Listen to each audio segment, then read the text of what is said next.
네, 오늘장 시장에 대한 전반적인 동향 확인해보고 전략까지 체크해보는 시간. 오늘은 레몬리서치 김윤수 대표, AR인베스트의 김태성 팀장 두 분 모시겠습니다. 어서 오세요. 네, 반갑습니다. 자, 두 분의 시장에 대한 의견부터 좀 들어보도록 하겠습니다. 오늘 시장 지금 상승 흐름 이어가고 있는데 계속해서 이어갈 수 있다고 대답을 해주셨을까요? 확인해 보겠습니다. 자, 두 분의 시장에 대한 전망은 업 의견을 주셨습니다. 어제 상승에 이어서 오늘도 이 상승세를 이어갈 수 있다라는 건데 일단 김윤수 대표님 오늘 보니까 수급이 좀 어디로 많이 쏠리고 있다고 보십니까? 네, 항상 눈치 보는 시간이었죠. 네. 여전히 눈치를 보면서 다시 돌아온 그 시간입니다. 네, 그래서 눈치 싸움. 눈치 싸움이에요. 그래서 지금 시장이 2,500은 안착했는데 업이라고 표현을 드려도 업이 탄력 있는 업은 아닙니다. 네, 그러니까 또 눈치를 볼 수밖에. 저희는 지금 2,520이 저항입니다. 그렇죠. 네, 여기 앞두고 변화가 돼야 될 게 외국인들 매수하는 건 오케이. 근데 외국인들이 자꾸 선물을 왔다 갔다 합니다. 예, 오늘은 지금 현재 4,000개 매도입니다. 그러네요. 예, 이게 두 개를 같이 사주기 시작해야 저항을 돌파하면서 기관의 프로그램 매수까지 같이 나오는데 이게 안 됩니다. 그래서 아마 탄력은 그냥 상승 문의는 나오되 종목과 섹터가 현란하게 움직이는 장, 이 정도로 봐야 될 것 같습니다. 네, 종목과 섹터가 현란하게 움직이는 그 타이밍을 잘 맞춰야 되는데 그러는 게 쉽지가 않습니다. 늘 그랬지만요. 김태성 팀장님께서 이사님이시네요. 뭐가 맞는 거예요? 이사님이요, 팀장님이에요? 네, 이사로 불러주시면 죄송합니다. 예, 여기 팀장이라고 우리 작가님이 해주신 이 부분은 작가님이 이사님이라고 해주셨네요. 요거 이제 우리 AD한테 혼내도록 하겠습니다. 이사님, 오늘 시장의 수급이 어디로 지금 쏠리고 있다고 생각하십니까? 일단 결국 반도체 IT 쪽으로 조금 더 봐야 되지 않을까라는 생각이 들어요. 더욱이 이제 우리나라 지수, 우리나라 시장이 조금 더 좋아지려면 결국 이제 삼성전자가 66,000원 이상으로 얼마만큼 더 갈지 여부가 가장 중요하지 않을까라는 생각이 듭니다.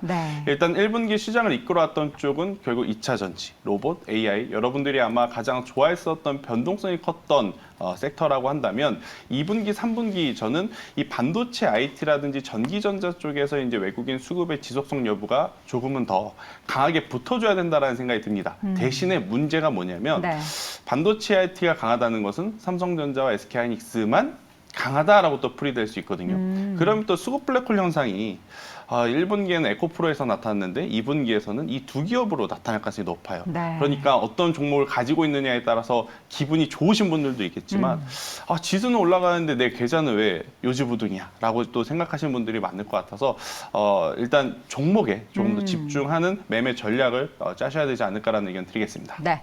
자, 그렇다면 오늘 업앤다운 일어나고 있는 섹터들에 대해서 이야기 나눠보겠습니다. 앞서서 우리 정선 아나운서가 체크했던 철강주들도 오늘 강한 상승 보이고 있는 종목들이 보이고요. 지금 10시 구간 들어서면서 페라이트 관련한 종목, 삼화전자, 삼화전기 관련한 주가의 상승세가 지금 확 들어오고 있습니다. 이들 종목은 이전에 올랐을 때도 굉장히 가파르게 올랐기 때문에 이제 쉬어갔다가 다시금 시작하는 것인지 아니면 뭔가 새로운 이슈가 지금 좀 나오고 있는 게 있는 건가요? 없습니다. 없는데 수급이 갈대를 못 찾다가 여기다 이렇게 된 거예요? 찾는다고 하게 되면 이번에 테슬라가 사이버 트럭 공개를 했던 거 그게 뭘까요? 사이버 트럭을 이제 올해 말에 양산하겠다, 팔겠다라고 했던 거. 그러면 혹시 거기 히토리 안 들어가고 페라이트 들어간다. 뭐 이런 아주 나름대로 근데 갑자기 그러면 시작부터가 아니고 왜 10시부터 움직이나요? 그러니까요. 그래서 이거는 페라이트 관련된 쪽은 지난번에 제 의견도 똑같이 지금 보니까 기술적으로 딱 돌릴 만한 때 돌렸어요. 그러니까 이게 지금 차트상 자리에서요? 네, 그걸 기술적이라고 얘기를 하고요. 그래서 그거 눌림목 나오다가 이제 한번 시도를 하는 과정인데 페라이트는 말씀드렸듯이 이거 누구나 다 할 수 있습니다. 글로벌 업체들이 다 할 수 있기 때문에 그냥 기술적 반등 정도만 보시고 지금 현재 매도입니다. 매도 의견을 또 강력하게 주셨습니다. 오히려 수익 보고 지금은 정리할 곳이다라는 의견 주셨는데 어떻게 이사님도 동의하십니까? 네, 저도 동의합니다. 왜냐하면 시가총액이 작아요. 시가총액이 작다라는 것은 호가의 물량이 얇다라는 것이고 작은 돈으로도 위아래 이 두 자릿수의 변동성을 나타낼 수 있는 이 업종과 테마인 만큼 삼화전기, 삼화전자 기업의 좋고 나쁘고 그것을 떠나서 우리는 주식을 하는 사람들이지 않습니까? 주식은 싸게 사서 비싸게 팔아야 되고 비싸게 사더라도 더 비싼 가격에 팔아야 되잖아요. 근데 지금 이 삼화전기 같은 경우에는 일단 비싸졌습니다. 그러면 우리가 이 종목으로 수익을 보려면 더 비싸져야 하는데 네. 현실적으로 앞서서 이제 대표님께서도 이야기하셨다시피 특별한 기술력이 아니다라는 것에 저도 동의하는 바 일단 이 구간에서는 뭐 기술적으로 조금 더 갈 수는 있겠지만 그 5% 10% 수익 보려다가 20% 30% 또 손해 볼 수 있는 자리이기에 네. 저도 매도 의견 드리도록 하겠습니다. 알겠습니다. 이 페나이트 관련한 시장이 그렇게 뭐 진입장벽이 높고 그런 사업 분야가 아니기 때문에 누구나 진출을 할 수가 있고, 근데 그 가운데서 부각되는 주가상으로 부각되는 종목은 있었지만 오히려 지금 시점에서 손실을 보고 계셨던 분들이라면 혹은 수익을 단기적으로 보실 분들이라면 매도 의견 함께 참고해 주시길 바랍니다.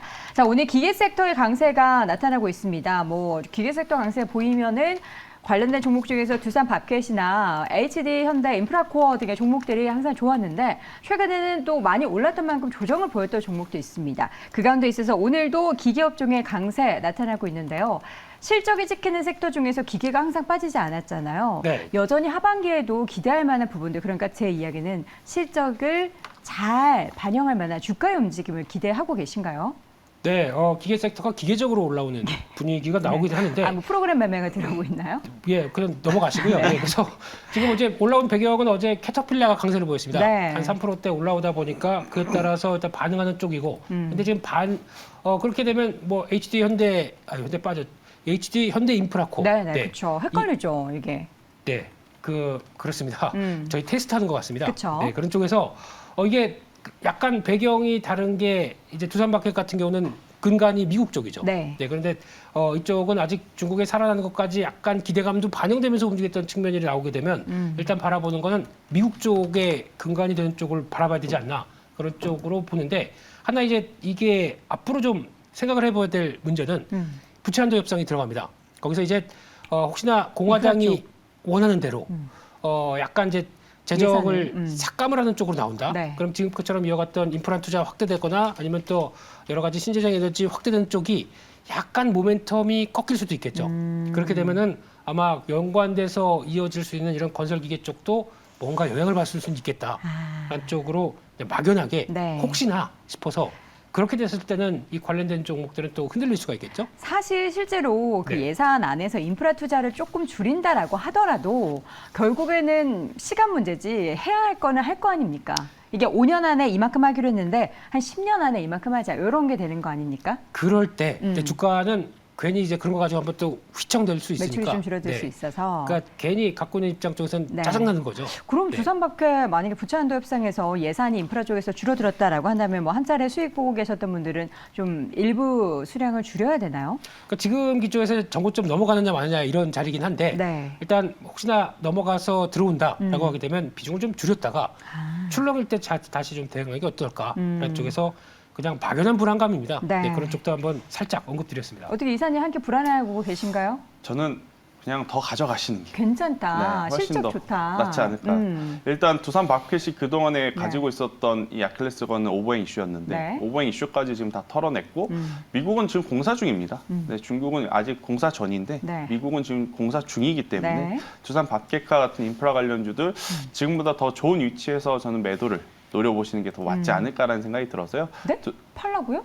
아니, 더 높은 가격대. 네. 지금 아니고요. 네, 깜짝 네, 놀랐습니다. 네. 네, 일단 뭐 두산 밥켓은 일단은 신고가 가고 나서 그때 매도를 결정을 하시는 게 더 네. 맞지 않을까라는 생각이 듭니다. 네, 단기적으로 물론 뭐 부채한도 협상, 뭐 인프라 투자 줄인다, 뭐 이런 얘기로는 출렁일 수는 있겠습니다만, 내가 이거 중장기적으로 가져간다, 계속해서 확대되는 거 기대한다라는 분들은 조금 더 높은 가격에 매도할 수 있는 그런 전략도 함께 또 체크해 보시면 좋을 것 같습니다. 자, 이어지는 섹터는 OLED 관련주입니다. 사실 어제 LG 디스플레이의 주가의 강세가 나타났고요. 오늘은 또 다른 OLED 관련된 종목들의 주가가 강한 상승을 보이고 있습니다. 이게 뭐 LG 디스플레이 쪽으로의 낙수 효과를 기대할 수도 있겠지만 전체 OLED 쪽에 있어서의 시장도 굉장히 긍정적으로 바라보는 리포트들도 많이 나오고 있는데, 두 분은 OLED 어떻게 하반기나 향후 전망을 봤을 때 좋게 보십니까? 좋게 봐야겠죠. 좋게 봐야 저는, 한다. 네. 좋게 본다. 뭐 팻말 약간 없습니까? 애매하시고 없어요. 그냥 손으로 하셔야 돼요. 아, 예. 좋게 보는 이유는요?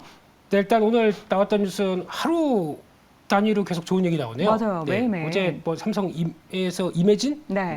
존 레논, 아, 이매진, 어떻게 부르는 거죠? 올더 피플, 어떻게 부르는 네, 거죠? 그냥 넘어가시고요. 네. 예.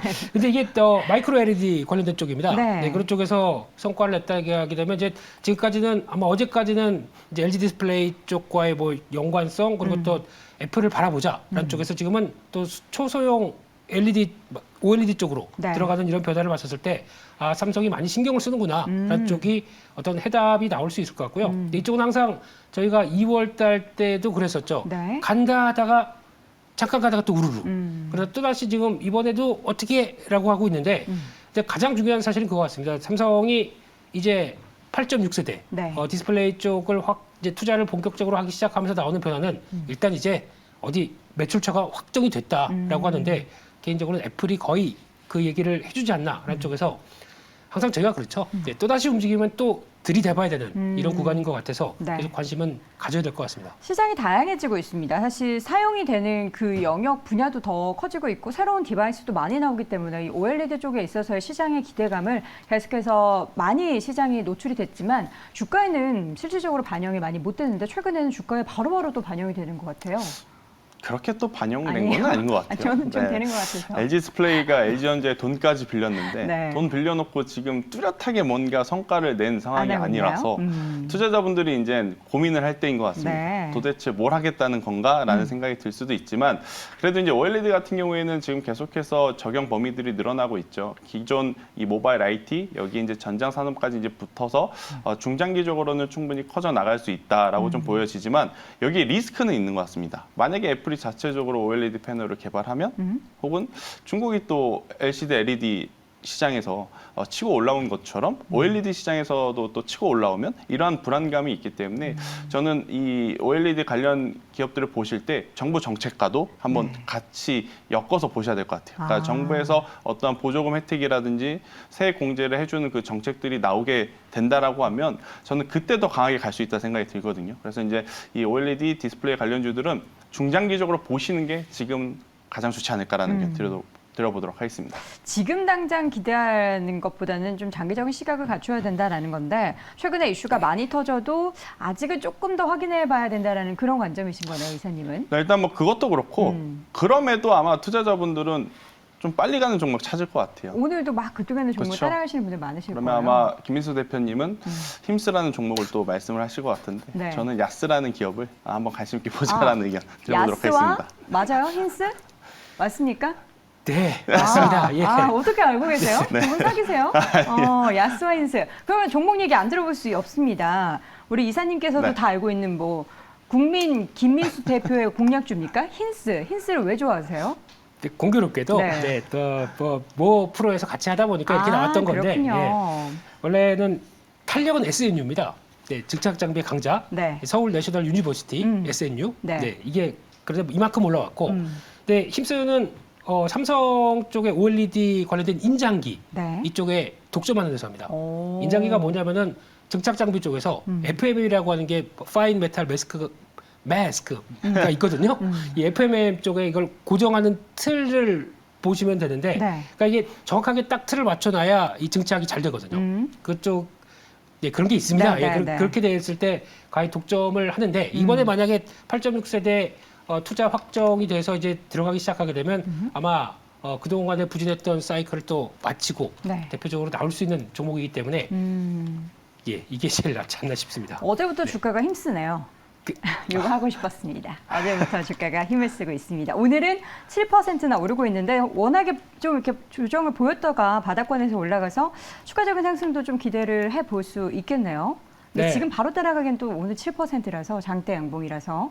그렇죠. 그래서 네. 아마 이거는 또 이제 뭐 밑에서 이제 돌리기 시작하다 보니까 이제 차익 매물 나오고 약간 손바뀜도 나오겠죠. 네. 네, 그럴 때 다시 한번 SNU가 가는 마당에 같이 힘내면서 야스까지 가시죠. 네. 이사님. 네. 받아서 야스.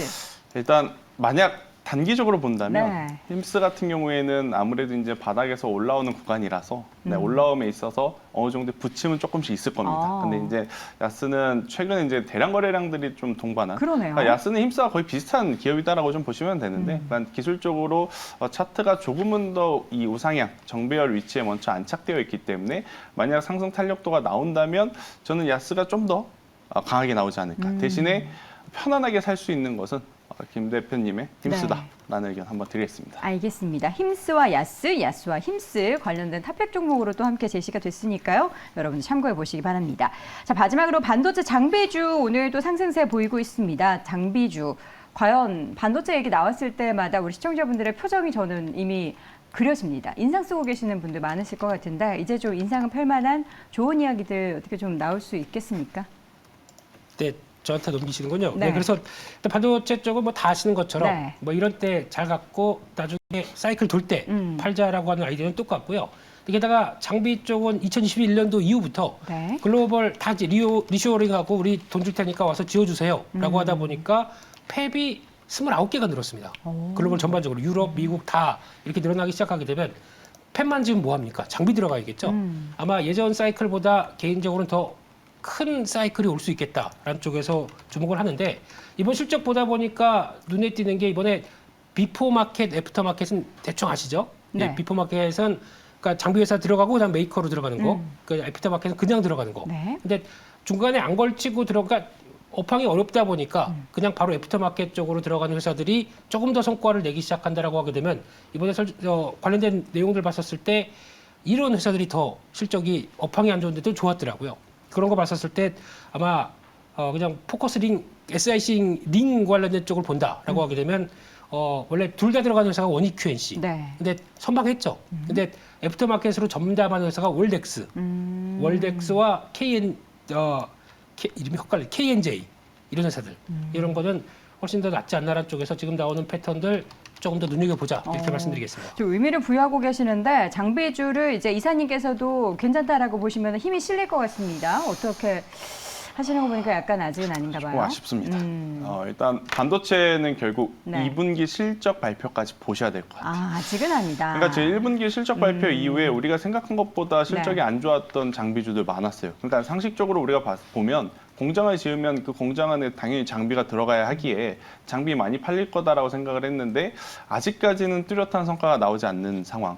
더욱이 이제 반도체 특성상 실적 안 좋으면 오히려 주가 올라가는 기업들이 많았었거든요. 근데 올해 1분기는 좀 달랐다라는 거죠. 그러니까 반도체 소부장주도 실적 안 나오면 이제는 기대감보다는 지금 당장의 성과를 보면서 실망 매도 물량이 좀 나왔던 그러한 상황이라 저는 2분기 실적까지는 지금처럼 뭐 지금 굉장히 좋은 호재가 나와서 올라가는 건 아니에요. 네. 네, 아무래도 이제 수급적으로 이제 순환매가 나오면서 이제 박스권에서 이제 횡보성의 흐름이 나오는 그러한 저는 흐름이라서 지금 상승에 선제적으로 좀 대응을 하면 네. 수익을 볼 수 있는 폭 자체가 좀 적을 것 같다는 생각이 들어요. 뭐 삼성전자가 66,000원, 67,000원, 68,000원 간다면 모를까. 근데 그렇지 않는 이상엔 저는 반도체는 일단 현재 가격에서 저도 사는 것에는 그렇게 이제 반대는 아니지만 네. 길게 보셔야 된다라는 거.